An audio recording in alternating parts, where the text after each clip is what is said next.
Alhamdulillah wassalatu wassalamu ala rasulillah wala hawla wala quwata illa billah amma ba'd. Kembali kita lanjutkan dalam kitab Umdatul Fiqh, kita bahas tentang hukum utang piutang. Nah, di sini beliau mengatakan mangkana lahudain, orang yang punya utang kemudian ala maliin, sementara mangkana lahudain, kalau Anda ngutangin gitu kan, atau kalau Anda punya piutang kepada orang yang mali itu orang yang berkecukupan sebenarnya, atau malun, yang punya harta, yumkin khalasu kal majhudul ladhi lahu bihi bayyinah, atau orang yang sebenarnya bisa kita ambil harta itu dari dia, seperti orang yang kayak apa ya,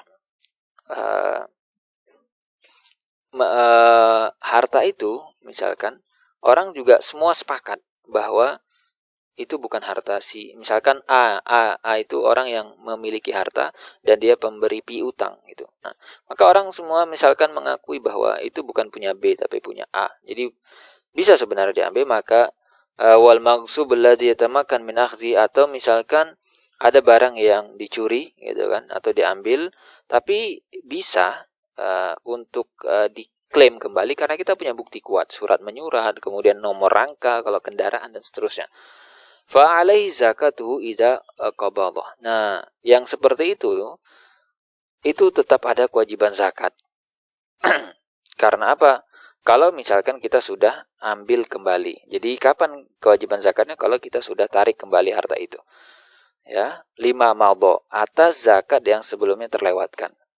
Jadi misalkan barang itu ada sama orang dari 2019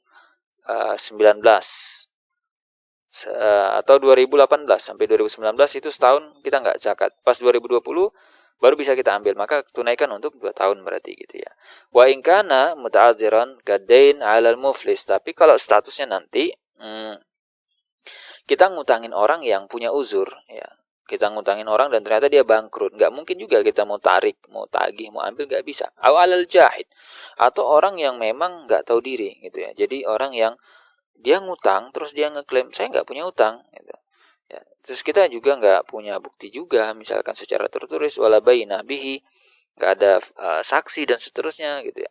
Atau maghsub wadhal alladzi la yurja wujud, atau misalkan barang kita dirampok orang, dirampas barang berharga kita, atau mungkin hilang, tercecer dan seterusnya, dan kita peluang ditemukan itu sangat kecil sekali, misalkan sangat sulit, nggak ada bukti dan seterusnya, maka yang seperti itu la zakat fihi, tidak ada kewajiban zakat. Hukmu shadaq hukmu adain. Jadi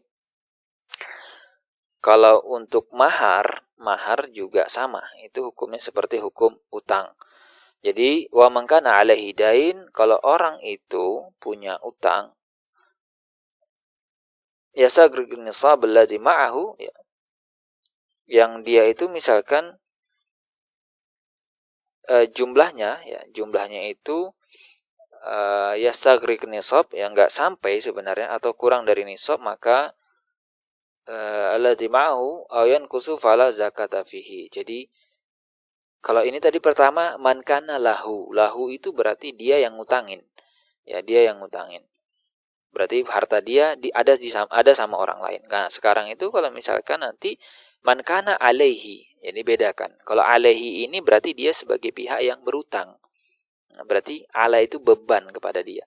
Nah, jadi kalau misalkan dia utang ke orang dan ternyata utangnya lebih gede misalkan, atau menyebabkan kalau dipangkas tuh harta dia jadinya nggak cukup, nggak memenuhi nisab, maka ya sudah, dia nggak ada kewajiban zakat. Seperti itu. Dan kita akan lihat terkait dengan zakat urud tijarah, dan ini berarti zakat barang dagang atau zakat perniagaan. Kita akan lihat nanti insyaallah di video berikutnya.